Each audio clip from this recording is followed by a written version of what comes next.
Hello guys, let's watch this video. All right, what's your name and what's your question? My name is Vonnie, and my question is, how come men will be in a situation with a woman and he'll put his best foot forward day in and day out, but then when you're saying, you know, we got kids, you doing all the things to make the household go around, that's not good enough. You need sex 6-7 times a week instead of 3-4 times a week, because I'm taking care of the household and the kids. Where is the balance for women to be able to say, you know what, I need your support just as equal? And how come men, when we bring that to the table, therapy is not an option, working together is not an option, but they still need what they need? How come we don't have what we need? Hold on, because that's a real overgeneralized statement. Because that's that man. That's a specific type of man that you are talking about. I know some dope men who are really good contributors. They believe in equality in the household. Mm-hmm. They make sure that my woman's emotional appetite is fed, her mental appetite is fed, her physical and her spiritual or her financial and her social appetite is fed. They make sure that they are intimate in the spaces that they need to be in. When y'all are in these marriages and these relationships with these men, and these men are just, they're short on what they're supposed to do, you need to start looking within yourself. And sometimes the problem that we as women have is we come in as caregivers and we come in trying to parent so much that we think we can just take over all the responsibilities. And then when we realize we can't carry this burden on ourselves, that's when we start asking for help. No, the problem is it's not an equal partnership, because your partner can see exactly what it is that you need. They can observe and analyze and see that you need help without you asking. Mm-hmm. So you really need to start looking at that person's character. When you start looking at a person's character, it'll tell you a lot more. You'll be better able to understand people's behaviors. On top of that, you have some men, those type of men that you were speaking about, who had mothers who were enablers, and then you were an enabler as well. And so they came into the marriage with you, and you start enabling their behavior. And since you enabled their behavior, they believed that their behavior was okay. And so now it's going to be hard to break you because you allowed it. And I'm gonna just tell you, I did not allow it, and that's why he is where he is, and I am where I am. I ain't mad at you, baby. I love that. I ain't mad at you. Before we get to cheering about that shit, though, because that's really not even the solution for real, for real. The solution goes back to what you said, looking within. Have you communicated with that man? Before you answer the question, society don't raise men and teach men how to be in a household, to be hands-on. As soon as a little boy pick up a doll, what's being said? Put that shit down. That's for girls. That's for little girls, right? So as a woman, the thing I had to learn how to do was take a step back and stop making expectations in my head. I make mental goals I was making mental goals for my husband, but not verbalizing them. No, he don't know that I need his help at nighttime with the baby because I haven't said shit. No, he does not know I need his help picking up around the house because society has not taught him that's what he's supposed to do, and I have also not said shit. So if you're not communicating with that person saying, hey, I need you to show up for me A, B, C, and D, and have these uncomfortable conversations, we can't expect him to be anything but what he's showing you he is, because society has not taught him to be different. And I totally agree with you on that. And my thing is, if you announce and say what you need to that person, and you say, hey, let's go to counseling, hey, let's do this, and we putting all the options on the table, and the table's not being met, it's time to step away. Yeah, you need two people in the box ring. If he ain't ready to box, then he gotta get the fuck on. So my question is, how come men be like, you know what, therapy is not for me? It's ingrained in them that it's not an option. Again, that's one of them statements that you painting with a very broad stroke. I'm not gonna rattle off some fake statistic and make it seem like black men are going to therapy in droves, but the numbers are going up. The programs available to black men were damn near non-existent a few years ago. We know therapy is hard to access for anybody because even if you do have insurance, they have to say something is wrong with you for your insurance to keep paying for it. Yep. Right? And then finding an out-of-network therapist to pay out of pocket is also difficult. You feel me? So again, it's the access is just now opening up. So the conversations are starting to happen. You know what I'm saying? Black men are starting to share therapy as experiences. More black men are becoming therapists. It's slow. So you have to give it time for these things to occur. Therapy is new to black people. Facts. It's still plenty of black people, you tell them in therapy, the first thing they say, well, what's wrong? What's going on? As if therapy is not about new tools and new perspective. And right? I agree with you, Trip, but I'm gonna just say that there's plenty of resources out there. It's all about finding them. Let me. See, that's the thing. Real quick, that's the thing about a resource. I'm asking this question for a reason. Are you a post-secondary education? Yes. Okay, a part of the problem with us who go to school is we don't look at our education as a privilege. We don't realize that we experienced a whole new library, a whole new way to be a student, a whole new way to dive into information and extrapolate information, right? And so we speak towards other black people as if just using resources is actually that easy. Mm-hmm. And I would agree with just that. Getting to college is actually not that easy, let alone finishing and then continuing to practice with your tool as far as your mental. So just finding the resources, that sounds great, but if that was the case, I don't think a lot of us would look at therapy the way we do. I don't think there's no psychologist in the hood. There's no therapist office in the hood. There's no counselor, and they know we need it. There's probably not even a doctor's office. You know what I'm saying? Depending on where you live. It ain't even a grocery store. A grocery, bro. I come and Dayton, Ohio is one of the worst food deserts in the country, right? You feel me? So you're talking about a people who are deliberately deprived and misinformed about resources. Remember that also. So again, it's not to make excuses for the man that you're describing, and I'm glad you handled it the way that you handled it. It's just to say that to paint us all like black men are not going to therapy. It's so much more nuance in that conversation. And maybe I shouldn't have said therapy. Willing to do the work and the steps to do the work. I appreciate so whatever form that may look like. I appreciate your question. Thank you. Thank you so much. Now, before. Well, some cases like this, what you do as a partner is just to communicate. Sometimes you might be expecting the person that he's supposed to know or she's supposed to know a particular thing or do a certain thing. But you didn't know that it is not even in their mind. They never thought of it, that they're supposed to do this kind of thing. Or they believe that the society said they don't do a certain thing or they should do this kind of thing. They're not supposed to do this or that. Without knowing that when as a partner, as a good partner, you find a means to communicate, have a good communication skill, discuss that with your partner. He will see reasons to help you. Because most times they may see reasons, but they not call it anything. Sometimes they may see you doing certain things, but in that you're suffering, they may not have empathy or see reasons to help you. That is it. So I think communicating your needs, your expectations, your wishes to your partner is one of the best things that can happen to a people, and as a partner, this is one of the things that can happen to you as a partner. Let's continue. We go to the next question. I wanna ask this, and I know you had alluded to it before.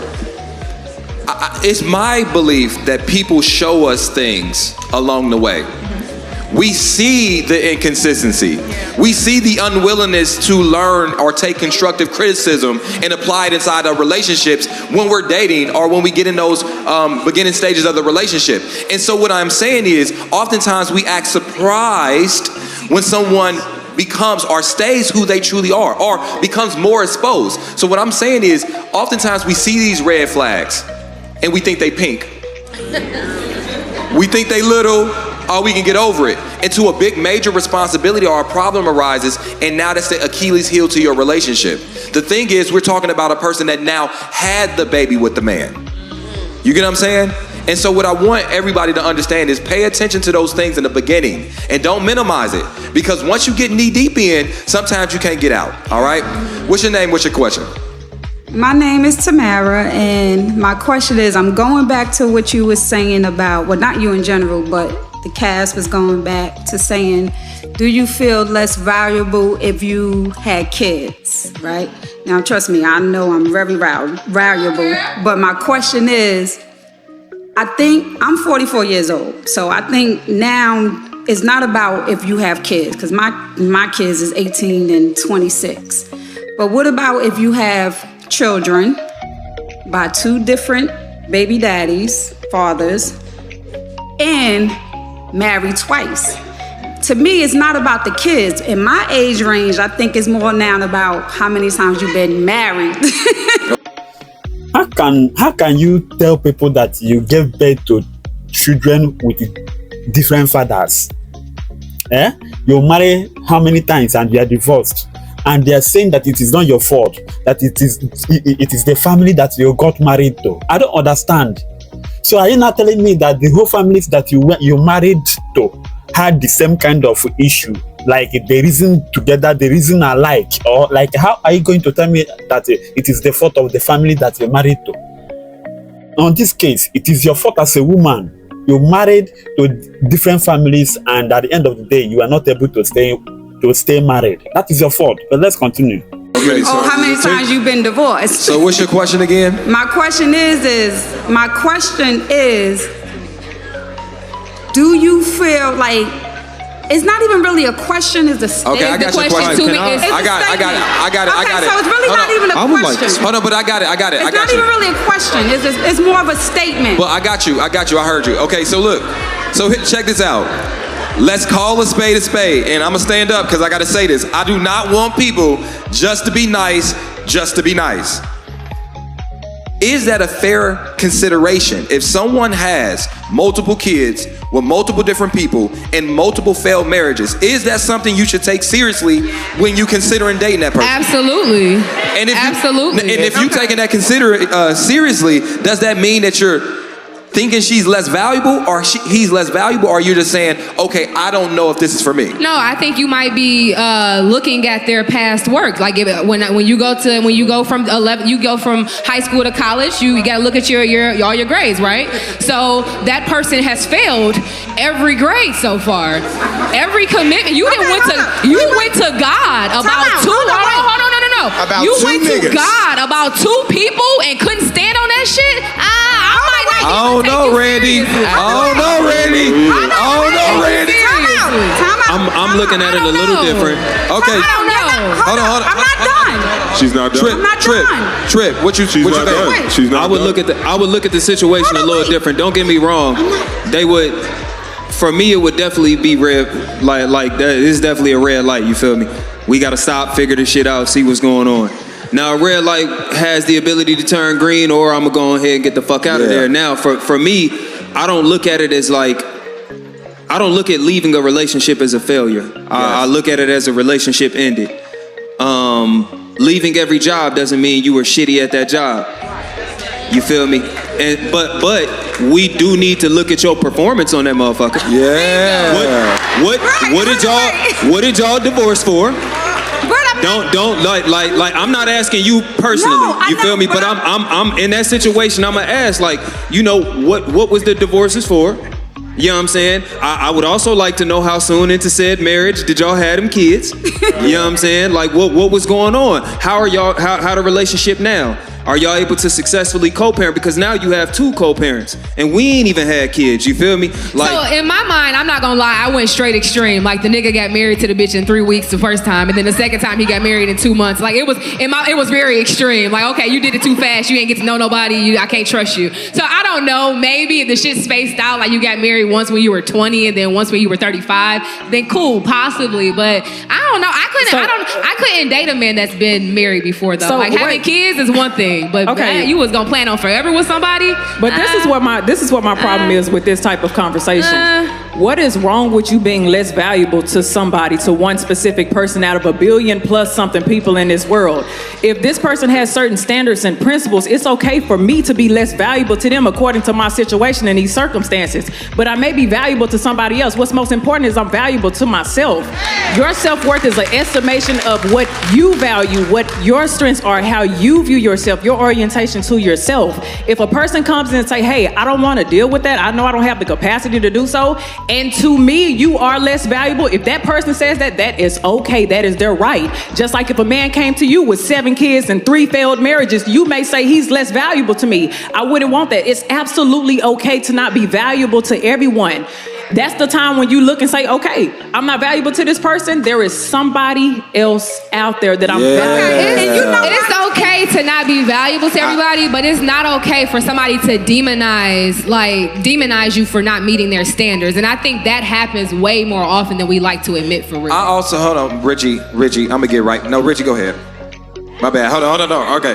I wanna, before I get to Richie, please keep that thought. I'm sorry. I'm being a bad moderator.